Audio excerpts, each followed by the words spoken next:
বিয়ে উপলক্ষে গায়ে হলুদ সহ বিভিন্ন অনুষ্ঠান করা জায়েজ আছে কিনা? বিয়ে উপলক্ষে গায়ে হলুদের যে অনুষ্ঠান আমাদের দেশে হয়ে থাকে, এই গায়ে হলুদের অনুষ্ঠানকে কেন্দ্র করে নানা রকম অনাচার আছে। সবচেয়ে মজার বিষয় হলো, গায়ে হলুদ নিয়ে আমি অনলাইনে সার্চ করেছিলাম একটু জানার জন্য যে জিনিসটা আসলে কি। আমি দেখলাম যে কলকাতার অনেকগুলো নিউজ পোর্টাল আছে, হিন্দুদের অনেকগুলো ওয়েবসাইট আছে, অনেকগুলো ব্লগ আছে, বিস্তারিত পড়ার চেষ্টা করলাম। আমি দেখলাম যে আমাদের হিন্দু ধর্মাবলম্বী ভাইয়েরা বা অন্যান্য ধর্মাবলম্বী ভাইদের অনেকের বিশ্বাস হলো যে বিয়ের সময় হলুদ, দুবলা ঘাস, আরও এরকম কিছু কিছু আইটেম আছে, এগুলো কুলোটেলো করে নিয়ে বিশেষ প্রক্রিয়া যদি ইউজ করা হয় তাহলে দাম্পত্য জীবনের সুখ শান্তি আসে। এটা কারোর বিশ্বাস থাকতে পারে, তার বিশ্বাস তার জায়গায়। মুসলমানের সন্তান তিনি কখনো এই সমস্ত বিশ্বাসে বিশ্বাসী হতে পারে? গায়ে হলুদ যারা মাখে তারা নিজেরাও জানে না কি হলুদ কেন মাখছে, হলুদটা মাখলো কেন, মরিচে তো ছিল, কেন মাখছে হলুদ সে নিজেও হয়তো জানে না।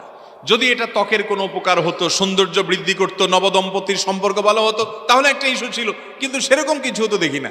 তাহলে হলুদ মাখামাখি কেন? আবার হলুদ মাখতে মনে চাইছে, আপনি রান্নাঘরে ঢুকে দরজা বন্ধ করে মা চাচিরে বের করে দিয়ে হলুদের পুরো ডিব্বা গায়ে মাখেন, ডুবেন, সমস্যা কি?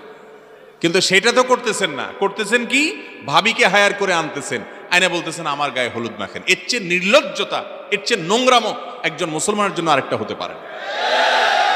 একজন মেয়ের হলুদ অনুষ্ঠান হবে, সেখানে ছেলেরা আসবে, মাখামাখি ডলাডলি করবে।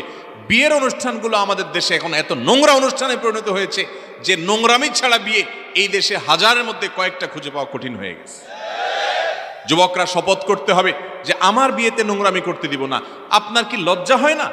আপনার কি একটাবার বিবেকে বাধে না যে আমার হবু স্ত্রী, যার সাথে আমি সংসার করব, আমি ঘর করব, আমার বিয়ে করা স্ত্রী, আমি মোহর দিয়েছি, আমি তাকে বিয়ে করেছি, আমি তার বৈধ স্বামী, গায়ে হলুদের নাম দিয়া মাখামাখি করবে দুনিয়ার মানুষ?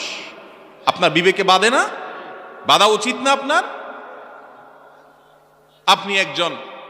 আপনি একজন বিবেকবান মানুষ, কোথাকার কার গায়ে হলুদ অনুষ্ঠানে আপনার বউ গেছে, আপনার বোন গেছে, ওই পুরুষের গায়ে হাতাহাতি, মাখামাখি, ঢলাঢলি, সেখানে গান বাজনা, নৃত্য, সেখানে অশ্লীলতা, নানা রকমের বেহায়াপনা এবং অন্যায় আচরণ।